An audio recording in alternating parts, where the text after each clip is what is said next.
Fundamentals of Sanatana பயிற்சி பட்டறை நேரடி மற்றும் இணைய வழி வகுப்புகள் டிசம்பர் 13 முதல் 17 வரை. Admission closes on 12th December. தொடர்புக்கு 7338824242. விநாயகன் 147 மாண்புமிகு உறுப்பினர் திரு கே.ஏ. செங்கோட்டையன், மாண்புமிகு மருத்துவ மற்றும் மக்கள் நல்வாழ்வுத்துறை அமைச்சர் அவர்கள்.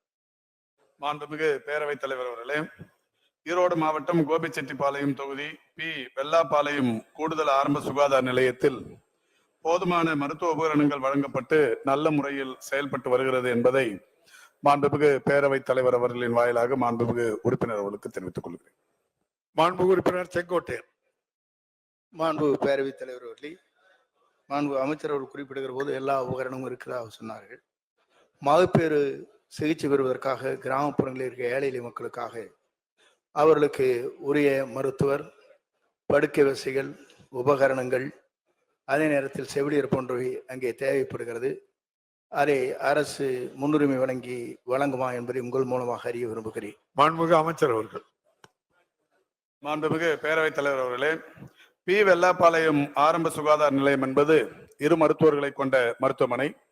ஒரு மேம்படுத்தப்பட்ட ஆரம்ப சுகாதார நிலைய மருத்துவமனையாக இருந்தால் மட்டுமே இத்தகைய வசதிகள் இருக்கும். ஆனாலும் கூட இந்த மருத்துவமனையை பொறுத்தவரை மாண்புமிகு மன்ற உறுப்பினர் அவர்கள் சொல்லியிருப்பதை போல அந்த பகுதியில் ஒரு 25,701 மக்கள் இந்த மருத்துவமனையில் பயன்பட்டு வருகிறார்கள். இதன் கீழ் ஒரு 5 துணை சுகாதார நிலையங்களும் சிறப்பாக செயல்பட்டு வருகிறது. நாளொன்றுக்கு 150 புறநோயாளிகள் மட்டுமே பயன்பட்டு வருகிற ஒரு மருத்துவமனை. நாளொன்றுக்கு ஒரு 5 பேர் மட்டுமே உள்நோயாளிகளாகவும் பயன்பட்டு வருகிறார்கள். இந்த நிலையில் ஒரு மருத்துவர், செவிலியர், மருந்தாளுநர், ஆய்வக நுட்பர் என்று பல்துறை பணியாளர்களும் அங்கே பணியாற்றி வருகிறார்கள். அது மட்டுமல்லாது 21 வகையான மருத்துவ உபகரணங்களும் அந்த மருத்துவமனையின் செயல்பாட்டில் தற்போது இருந்து கொண்டிருக்கிறது என்பதை தங்களின் வாயிலாக மன்ற உறுப்பினருக்கு தெரிவித்துக் மாண்புமிகு உறுப்பினர் செங்கோட்டையன்.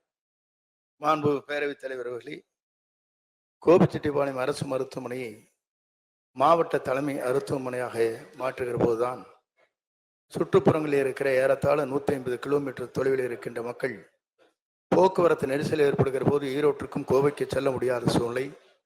மலைப்பகுதியை வாழ்கிற மக்களுடைய நலன் கருதி அதிநவீன முறையில் மாவட்ட தலைமை மருத்துவமனையை அங்கே உருவாக்குவதற்கு அரசு முன்வருமா என்பதை உங்கள் மூலமாக அறிய விரும்புகிறேன்.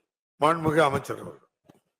மாண்புமிகு பேரவைத் தலைவர் அவர்களே, மாண்புமிகு தமிழ்நாட்டின் முதலமைச்சராக பொறுப்பேற்றதற்கு பிறகு வணக்கத்திற்குரிய நம்முடைய முதல்வர் அவர்கள் தமிழ்நாட்டில் ஒரு 25 மாவட்ட அரசு தலைமை மருத்துவமனைகளை தந்து அதை கட்டுவதற்கு ஏறத்தாழ 1068 கோடி ரூபாய் நிதியையும் தந்து இன்றைக்கு அந்த பணிகள் எல்லாம் நடைபெற்றுக் கொண்டிருக்கிறது. ஒரு மாவட்டத்திற்கு ஒரு மாவட்ட அரசு தலைமை மருத்துவமனை என்கின்ற நிலையில் இருந்து கொண்டிருக்கிற சூழலிலும் நம்முடைய மாண்புமிகு தமிழ்நாட்டின் முதலமைச்சர் அவர்கள் 19 மாவட்டங்களுக்கு தேவையான மாவட்ட அரசு மருத்துவமனைகளையும் மாவட்ட அரசு மருத்துவமனைகளுக்கு இணையாக ஒரு 6 மருத்துவமனைகளையும் தந்து தமிழக வரலாற்றில் முதன்முறையாக வெறும் 19 மட்டுமே இருந்த நிலையில் 25 புதிய மாவட்ட அரசு தலைமை மருத்துவமனைகளை தந்திருக்கிறார்கள். எனவே புதிய மாவட்ட அரசு தலைமை மருத்துவமனைகளை உருவாக்குவது என்பது தற்போது இயலாத காரியம் என்றாலும் மாண்புமிகு நம்முடைய மன்ற உறுப்பினர் சொல்லியிருப்பதை போல அவருடைய மருத்துவமனைக்கு தேவையான இன்னும் கூடுதல் வசதிகளை செய்து தருவதற்கு இந்த அரசு நடவடிக்கை எடுக்கும் என்பதை தங்களின் வாயிலாக தெரிவித்துக் கொள்கிறேன்.